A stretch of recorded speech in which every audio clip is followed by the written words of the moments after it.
ચૈત્ર વસાવાને જવું પડશે જેલની અંદર. એક સાથે ચૈત્ર વસાવા ઉપર ત્રણ ફરિયાદ થઈ ગઈ છે.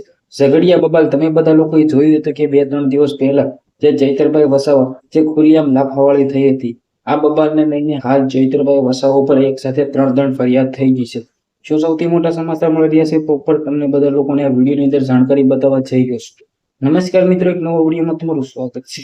હવે તમે બધા લોકો ક્યાંક ને ક્યાંક જાણો છો કે જે રીતે એક કંપનીની અંદર ચૈત્રભાઈ વસાવા ખુલ્લેઆમ કંપની કર્મચારી સાથે જે ઝઘડા થયા હતા અને ત્યારબાદ જે લોકોને ન્યાય આપવા માટે જે 14 જેટલા લોકો સાથે જે થયું છે તે મુદ્દે ચૈત્રભાઈ વસાવા ખુલ્લેઆમ લડત લડવા ગયા હતા, જેમની અંદર આપણે વાત કરી તો ન્યાય આપવા માટે.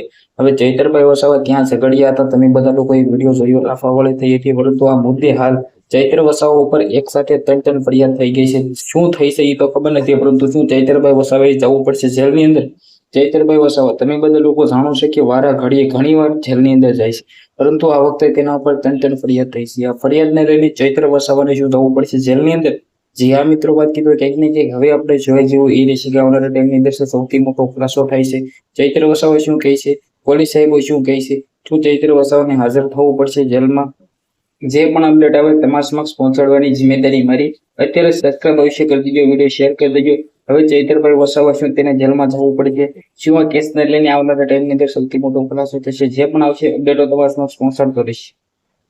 તો વિડીયો શેર કરો, ફોલો કરો, સબસ્ક્રાઇબ કરો. ધન્યવાદ. કારણ કે આજે સૌથી મોટા સમાચાર મળી રહ્યા છે એ તમને બધા લોકોને પહોંચાડી રહ્યો છે.